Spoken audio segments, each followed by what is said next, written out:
Bismillahirrahmanirrahim. Kita lanjutkan hadis yang ke-13. Ini tentang berserikat dalam satu ekor unta. Ruwiya an Ibnu Mas'udin, diriwayatkan dari Ibnu Mas'ud, qala Rasulullah sallallahu alaihi wasallam, al-jazur, satu ekor unta, fil adha, pada kurban Idul Adha, an asyaratin, itu untuk 10 orang bisa, ya. Hadis riwayat Tabarani, tetapi dalam sanadnya ada rawi bernama Atha bin Sa'ib, dia seorang rawi yang mukhtalid, ya. Tapi di sini saya tambahkan wal hadits sahihun bima ba'dah. Tapi hadis ini sahih dengan sebab dikuatkan hadis yang setelahnya, ya. Jadi ringkasnya, hadis ini memang sanadnya dhaif, tetapi maknanya apa? Sahih. Nah, inilah dalil yang dipakai oleh Ishaq bin Rahuyah, bahwasanya satu ekor unta bisa untuk 10 orang. Kalau ada yang bertanya, bukankah hadis ini dhaif? Maka sudah saya jawab tadi, ya, hadisnya dhaif, tetapi dhaifnya pada hadis ini saja. Adapun hadis yang lain yang semakna dengan hadis ini, hadisnya sahih. Makanya di sini saya tampilkan dengan kata-kata ruya, ya, diriwayatkan, ini untuk menunjukkan bahwa hadis ini dhaif. Demikian juga untuk buku-buku saya yang lain, ya, ketika saya tampilkan dengan ruya sementara yang lain tidak dengan ruya, itu untuk isyarat bahwa yang ruya itu hadisnya dhaif. Baik, kita lanjutkan satu hadis lagi, ya. Karena saya ada masalah ini suara. Hadis yang ke-14. Al-udhiyah fil hadar was safar. Kurban pada waktu safar maupun pada waktu mukim. Dari Ibnu Abbas, an Ibnu Abbas radhiyallahu anhu maqala, kunna, adalah kami ma'a Rasulillah, bersama Rasulullah sallallahu alaihi wasallam, fi safarin, pada waktu safar. Fa hadaral adha, maka datanglah kurban Idul Adha, hari raya Idul Adha. Fashtarakna, maka kami berserikat, fil jazur, dalam satu unta, an asyratin, untuk 10 orang. Wal baqarati, maksudnya wa fil baqarati, dan dalam satu sapi, an sab'atin, untuk 7 orang. Jadi untanya 10 orang, sapinya 7 orang. Hadis diriwayatkan oleh Ibnu Majah dan Nasa'i. Wa huwa qaulu Ishaq, dan ini adalah pendapatnya Ishaq bin Rahuyah. Nah, ini dalilnya, ya, yang sahih, yang diriwayatkan oleh Ishaq bin yang dipakai oleh Ishaq bin Rahuyah. Sekaligus hadis ini mengandung satu masalah yang lain, yaitu tetap disyariatkannya kurban fi safarin, meskipun kondisinya safar. Karena ini masalah khilafiyah. Sebagian ulama berpendapat kurban Idul Adha hanya disyariatkan bagi yang mukim. Nah, pendapat itu lemah apabila berhadapan dengan hadis ini, karena jelas-jelas di sini fi safar, dalam safar, tapi masih saja ishtarakna, ya, para sahabat itu berserikat untuk kurban Idul Adha. Kalau tidak saya ingat, itu pendapatnya Hanafi yang mengatakan tidak disyariatkan kurban Idul Adha ketika safar, ya. Tapi yang benar adalah masih disyariatkan. Orang haji pun, kalau dia haji, dia sudah punya sembelihan di sana, yang namanya orang haji menyembelih pada tanggal 10 Dzulhijjah, ya, hadiyu, ya. Nah, maka kalau keluarganya tidak ikut haji tapi keluarganya di rumah, nah, maka bisa dia kurban untuk keluarganya di rumah dengan kurban udhiyah, sehingga dia kurbannya 2 kali, ya. Di Mekah dia kurban karena dia sebagai orang yang haji, hadiyu. Kemudian di rumah dia sisihkan satu hewan kurban lagi untuk keluarganya, yaitu hewan kurban udhiyah. Nah, maka hadiyunya disembelih di Mekah, sementara udhiyahnya disembelih di rumah dia, ya, karena dia meninggalkan keluarga di rumah tersebut. Adapun kalau safar seperti yang disebutkan dalam kasus ini, tentu saja korbannya juga pada saat safar tersebut, yaitu di tempat safar tersebut. Misalnya saya orang Solo, ya, safar di Jawa Timur, nah, maka saya menyembelihnya di Jawa Timur. Meskipun seandainya saya sembelihkan di tempat yang lain, yaitu di kediaman saya, tidak ada masalah, sah juga, ya. Tapi hukum asalnya adalah seseorang itu menyembelih kurban Idul Adha di tempat dia berada di situ. Maka kalau dia sedang mukim, dia menyembelihnya di tempat mukimnya, tidak dikirim ke Merapi misalnya, tidak dikirim ke Palestina misalnya, ya, kecuali kalau ada sebab ya, ada hajat. Tapi hukum asalnya menurut para ulama adalah kurban dilakukan di tempat masing-masing ya. Karena ini untuk menampakkan syiar Allah Subhanahu wa taala. Sehingga di tempat kita lebih berhak untuk ditampakkan syiar tersebut. Adapun kalau misalnya Solo sudah banyak ya daging kurban, sementara di Merapi sana banyak area yang belum tersentuh oleh dakwah, maka sangat pantas untuk di backup dengan daging kurban misalnya. Maka tidak ada masalah. Kita orang Solo kurbannya di Merapi dalam rangka ada hajat seperti ini. Tapi hukum asalnya ya yang disebutkan oleh para ulama adalah kurban di tempat masing-masing. Wallahu a'lam bishawab. Inilah yang dapat kita pelajari pada sore hari ini, benarnya dari Allah.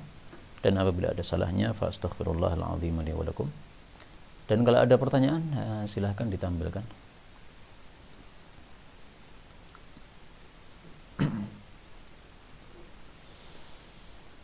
Bagaimana dengan kurban yang diserahkan ke panitia kurban? Harus menyaksikan penyembelihannya atau dipasrahkan saja? Apa doanya bagi yang berkurban? Masalah menyaksikan ini ada hadisnya di dalam Mustadrak ala Sahihain al-Hakim. Fashhadiha.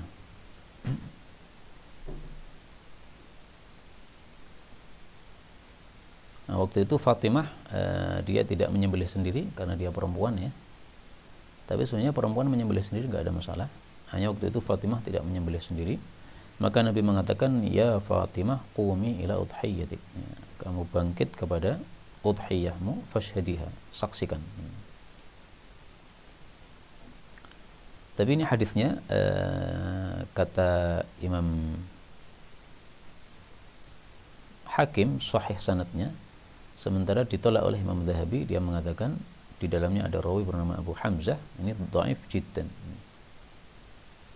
Tapi secara umum menyaksikan sesuatu yang baik itu adalah disyariatkan ya. Sehingga kalau kita tidak bisa menyembelih sendiri, atau mungkin misalnya 7 orang serikat sapi yang menyembelihkan salah satu, nah, maka 6 orang yang lainnya sangat bagus kalau ikut menyaksikan ya. Karena apa? Yashhadnal khaira, sebagaimana dalam hadis yang sahih riwayat Bukhari, bahwa orang-orang suruh keluar pada hari raya Idul Adha untuk menyaksikan kebaikan. Nah, salah satu kebaikan adalah menyembelih korban Idul Adha. Adapun doa untuk yang berkorban yang wajib hanyalah bismillah ya. Adapun Allahu Akbar, Allahumma taqabbal, dan menyebutkan nama-nama pengkorban, ini semuanya sunnah, tidak wajib ya.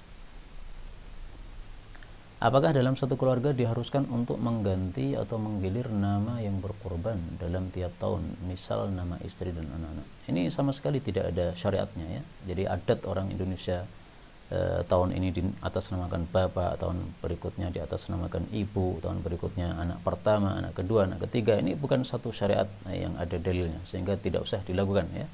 Dan saya khawatir itu adalah niatannya atau ada tujuan untuk berbangga-bangga ya.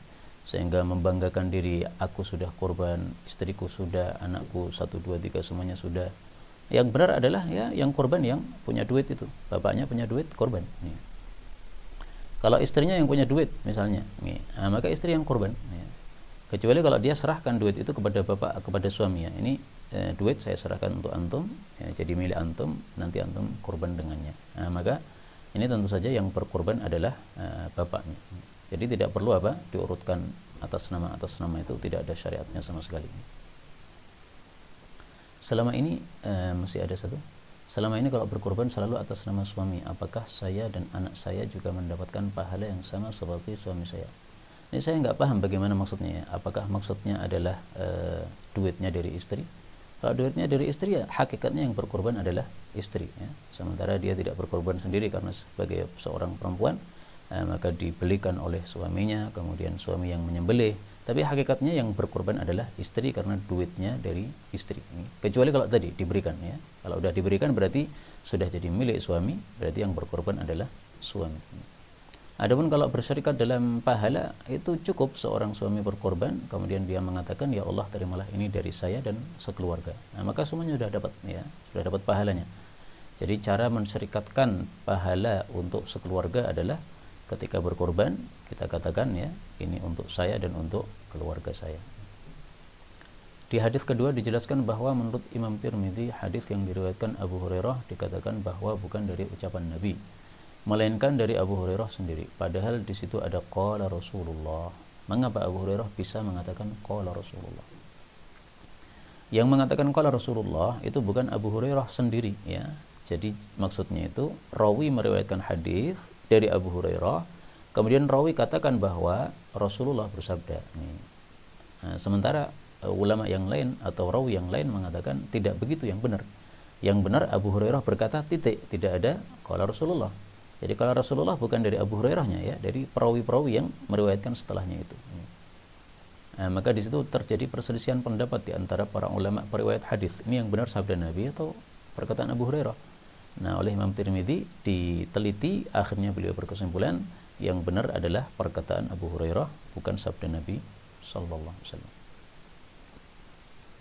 Apa larangan atas orang yang haji selain potong kuku dan mencukur rambut juga berlaku untuk orang yang ingin berkurban, seperti misalkan menggunakan wangian atau menggunakan pakaian berjahit? Tidak berlaku, ya.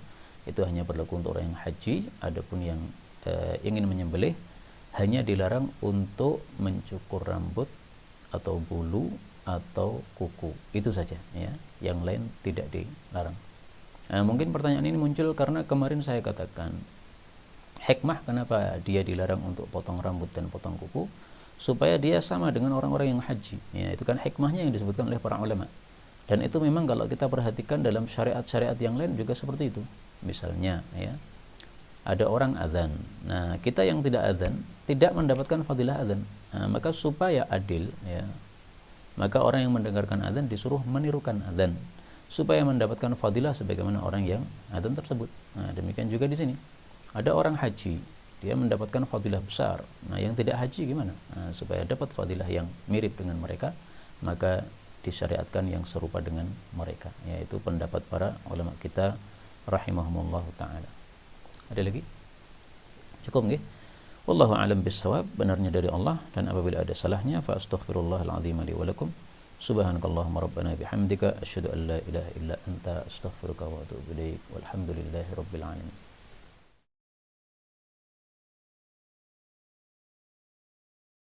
تقبل منا إنك أنت السميع العليم وتب علينا إنك أنت التواب الرحيم. اللهم نحمدك حمدا شاكرين حمدا ناعمين حمدا يوافي نعمه يكافئ مزيدا.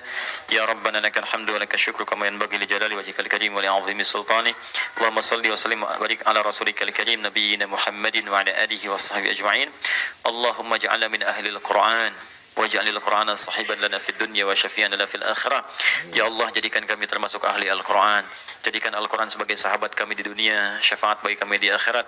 Allahumma nawwir ya Allah qulubana binuril Qur'an. Ya Allah, sinari hati kami dengan cahaya Al-Qur'an. Wa nawwir akhlaqana binuril Qur'an. Ya Allah, sinari akhlak kami dengan cahaya Al-Qur'an.